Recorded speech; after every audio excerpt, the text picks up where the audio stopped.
Okay, we're live. Okay, we are live on this Friday's Weekly Wellbeing. I'm really honoured. I've been trying to get him on for a few weeks, but he's been absolutely manic.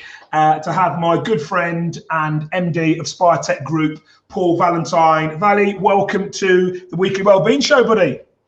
Good to see you, Nick, as always. Good to see you, pal. Excellent, excellent. So just to kind of give you some context, I know you've listened to a couple before. We are really starting to get a bit of a following now on a Friday. It's quite a heavy show on a Monday. The Leaders Insight, we go into quite a bit of detail on how the COVID corona situation has affected different business leaders and different businesses. But what I really wanted to do was sign off on a Friday with something that really took advantage of looking after us leaders. And we spoke about it a million times. We spoke about it offline before. You know, we look after our business, we look after our people, we look after our cash, we look after our process. A lot of the time we neglect ourselves. And a couple of weeks ago, it was quite apt that we had the mental health awareness week.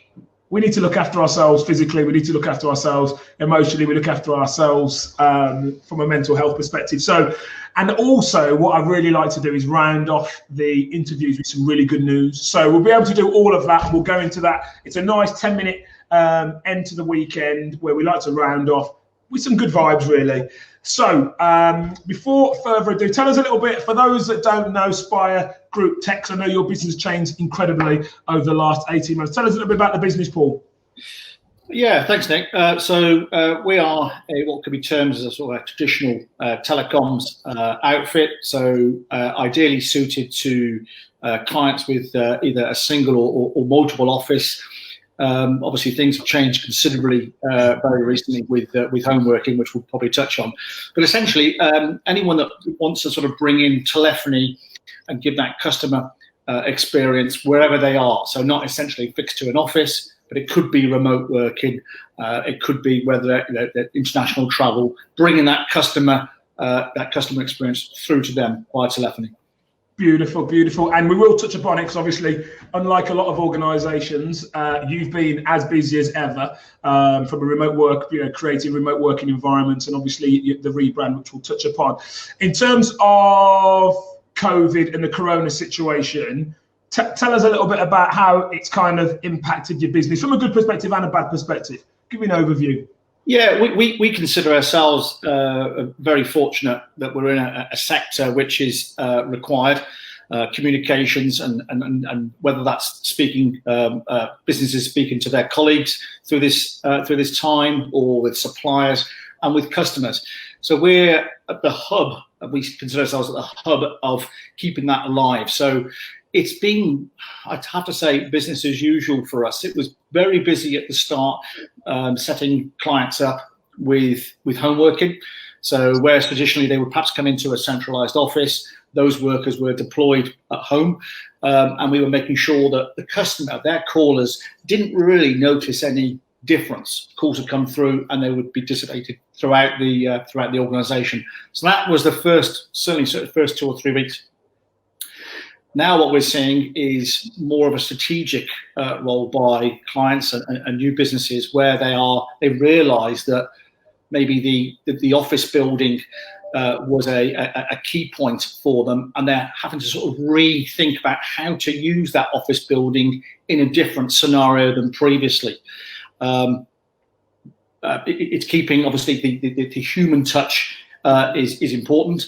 Mm-hmm. A client meeting is really important, but not necessarily people coming through into the office. Some quick benefits on that. Obviously, the client side is they're reducing costs on commuting. I think the other benefit is as well that you don't get the pungent smell of your colleagues' lunch as well. So there's some different settings. So it's been a really interesting couple of months for us, seeing how our clients have adapted and are continuing to adapt.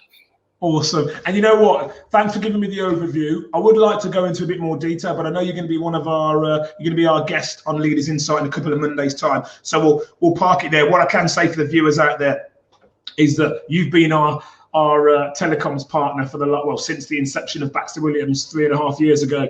And as a recruiter, and I suppose most recruiters, we're used to having our guys work remotely. Someone's got a meeting somewhere else in the country, it's nearer their junction on the motorway to come home. Instead of coming to the office, they can work from home for the day. So we've been set up, and actually, in hindsight, that's one thing in hindsight that we were probably prepared for, because we had full remote working. Some of your tech, without giving you too much of a plug, is tip top.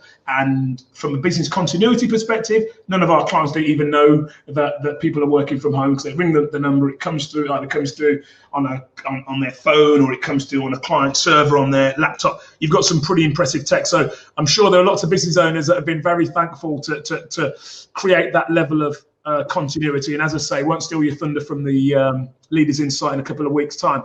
What I am keen to talk about, and I touched on it on the start before I go into that. Hi, Rachel. Basically, anyone that comes into the chat will recognise those. Let's have a look, see who we've got in. Hi, Ellie Tro, how's it going? Rachel, how are you? Darren and Emma, awesome. Kate, thanks very much for joining us. Linda and the IsoNation guys. Any questions you've got, guys, during the interview, feel free to let us know, and either myself or hopefully Paul will be able to answer those. So to go back to it, as I said before, I don't want to steal your thunder on the Leaders Insight, which you'll be doing in a couple of weeks' time.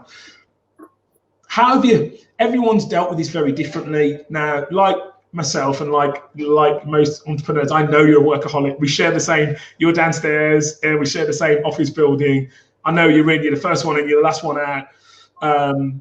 I know we've been working.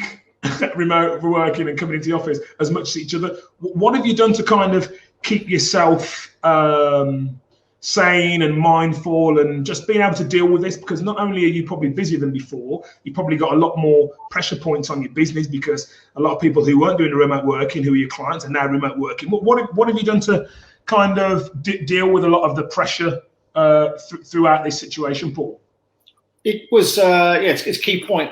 First of all, for us, was making sure that cash was taken care of, and so taking advantage of the opportunities that we've been given by the government. So making sure all those T's were crossed.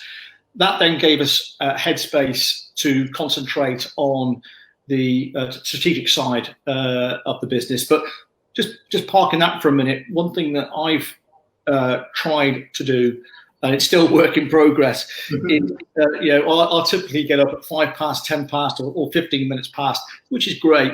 But I've religiously got up at 8 on the hour, which has significantly helped. So just I suppose just forming that, it's routine. It's having a routine every single day. So the dog gets walked at a specific time. For a specific length of period. It sounds a bit boring, but it actually is quite important, because there are, even though we're in the sort of remote working space, there are distractions that you wouldn't typically get in, that you have to sort of drop. So you have to sort of try. Otherwise, I think if you don't do that, guilt starts to come in, and then that has its own pressure. So as long as you set yourself, we found, as long as you set yourself some key things that you want to achieve in that day or that week, that really helps. That's really helped myself anyway. It's so interesting you say that, because we are creatures of habit. We're a creature of good habit, we're a creature of bad habit.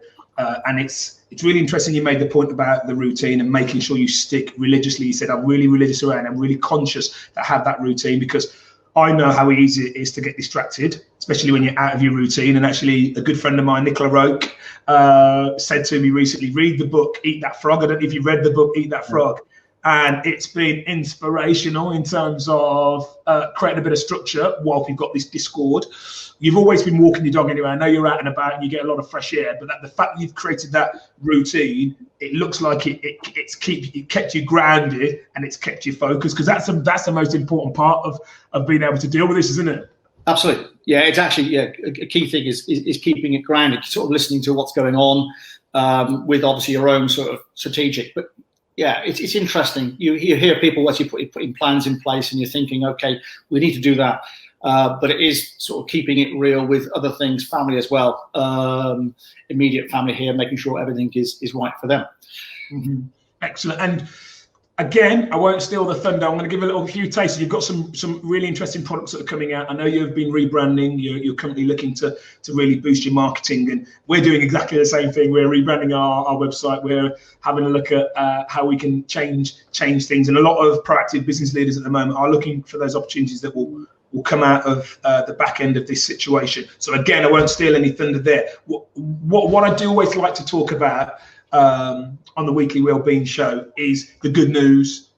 We've had some incredible challenging times over the last 3 or 4 months. We've had loss of life. We've had businesses that have gone under. We've had, some people who've been very detached from immediate or secondary family members. It's been terrible. But I'm not a massive fan of the way that things have been portrayed in the news, and it's not a political show, so I won't go into any detail on it. What I am really keen to do is to focus on some of the positives. I think as we come through this, there are some real positives that we're seeing. We're talking about them on Leaders Insight. We're talking about on Weekly Wellbeing, and I know you've been involved in the Worcester Community Trust. So tell us a little bit about the Worcester Community Trust initially, and what you've been doing from a volunteer perspective over the last few weeks. Yeah, it's an interesting one, actually. It's an interesting point, because I'm one of those people that I don't like to sort of promote the voluntary work that I've been personally doing. I think you should just, my opinion is you should just do it, because it's the right thing to do. And I sort of tend to struggle with people that will promote their business alongside the work that they're doing. So, but saying that, I've had to sort of reconsider, because how I got into the Worcester Community Trust was by our mutual colleague Philip Fowler, who was promoting it on Facebook. So it's a self-perpetuating sort of thing you need to consider. So just to touch on, I suppose, on the Worcester Community Trust, it's a local body. They have 6 hubs around the county, supporting 4,500 Worcestershire people with things like sort of health and well-being needs, where at the moment is obviously required. So I've worked in sort of the charitable sector for a few years in bits and pieces, but I wanted to sort of reflect back at this sort of 2 months or however long it's wanted to be on a positive point. What little difference could I personally make by getting involved with something? And I think, for the sake of a couple of hours, which is a lunchtime a week, it's been rewarding for myself, and hopefully it's been rewarding for the people that we've been helping. Excellent. And so, and I know you're a humble guy, and I know you don't use your voluntary work and the work you do to promote your business. But you know what? Listen, a lot of business leaders don't know about the stuff they can be doing in their community. I'd always known there were people who were governors within the county, and when I was asked to be a governor of my kids' school, I've enjoyed it. And like you, for a couple of hours a week, it's just an amazing thing. Just tell us a little bit, because I know you're involved in some other stuff. What's the charity stuff you're involved in at the moment? So for a couple of years, it's a trustee role in Headway, which was born about after I lost my father with a brain tumour, and I struggled when he was first diagnosed to find information. Mm-hmm. You try and sort of resource on the internet, try and get information as quick as you can, and I really struggled. I'm not one to give up. After he passed away, I thought there must be other people in this scenario, and the first piece of information I picked up was a Headway leaflet.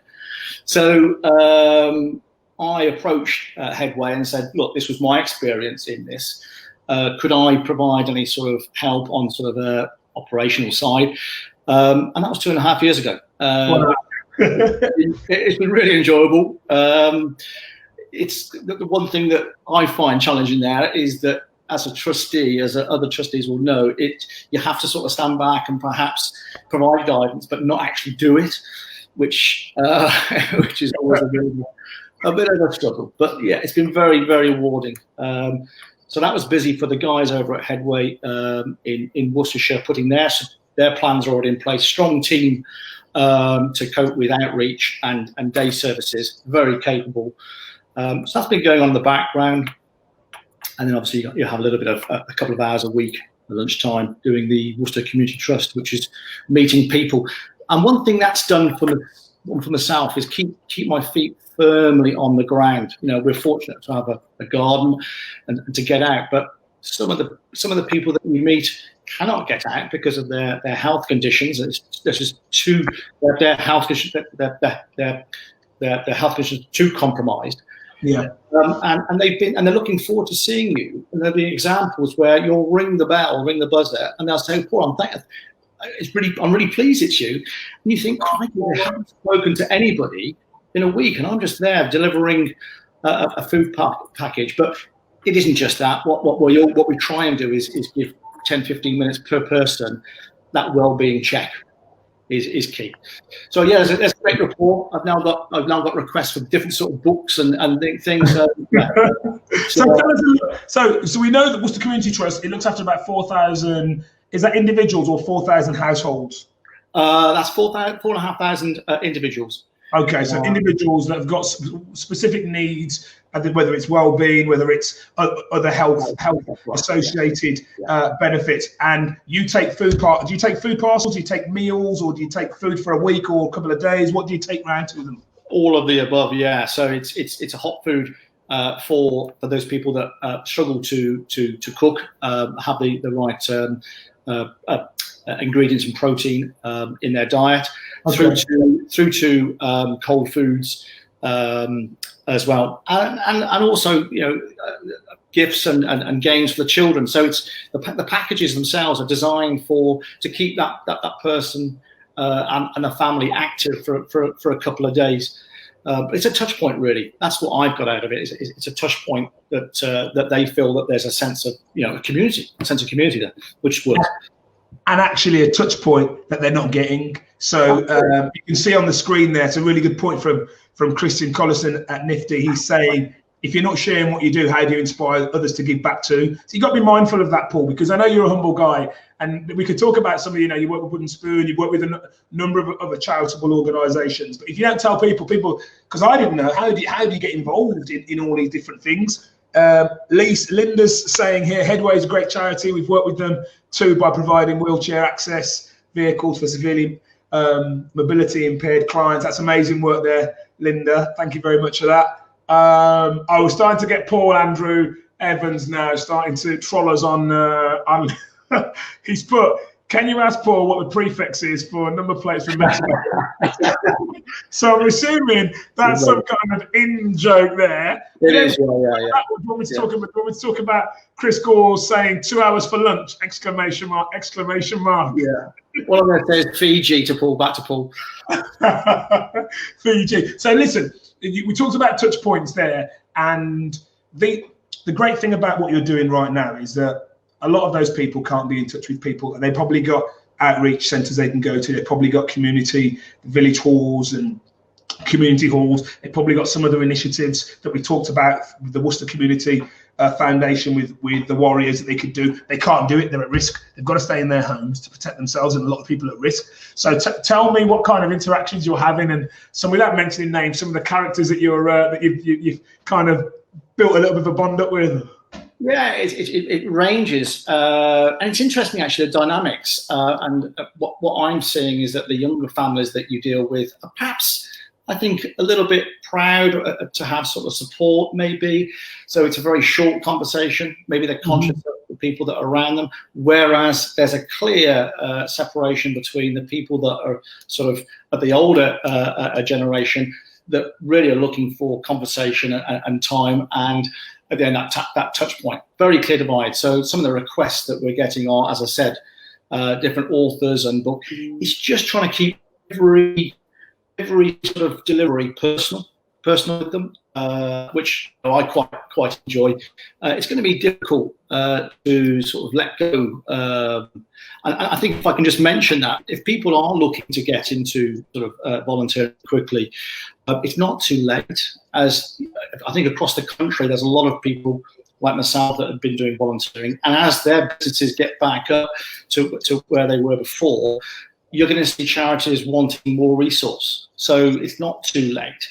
Even if you can give an hour a week or 2 hours a week, pick up the phone and make an inquiry to the community trust, your local community trust. They'll be looking out for help. It's very, very rewarding. And what would they do? Say someone's listening to this right now and they say, you know what, seems like a top guy, Paul. They don't know you, so they just they say, well, we'd like to get involved. How do we do it? Who do they have to get in touch with? What do they do? Yeah, so yeah, if you jump onto the Worcester Community Trust website, there's contact details there. I think if you just put in simply Worcester Community Trust or your local community trust into Facebook, it will come up with a lot of information, and then tag that person, the marketing person on there. You'll get a response very quickly, because these guys are thinking ahead that their volunteer resource there, the labour force there, is going to be reduced, and they've got two options then: either to employ or struggle, and that's what we don't want to see. No, we don't want. And I think there's going to be a lot of people who will have liked to have got involved. And as Christian said earlier, if we don't share with people, how are we going to inspire people to do things? So to finish off, I always like to focus on one good thing, not belittling any of the negatives that have happened. What would you say would be the good that? And it might be something personal to you. It might be something you've seen. What good thing? One good thing would you say has come out of the situation that we've unfortunately found ourselves in this pandemic? It comes back down to the community work. It really does keep your feet on the ground, and you can actually make a difference. It also makes you realise that. We talk about the strains on the NHS, and people like myself thought it was the hospitals, the direct hospitals. It's not. It's the outlying points with doctors' appointments and how they're delayed, and how easily people that are very astute and assertive, these are clients, can easily fall through the gaps.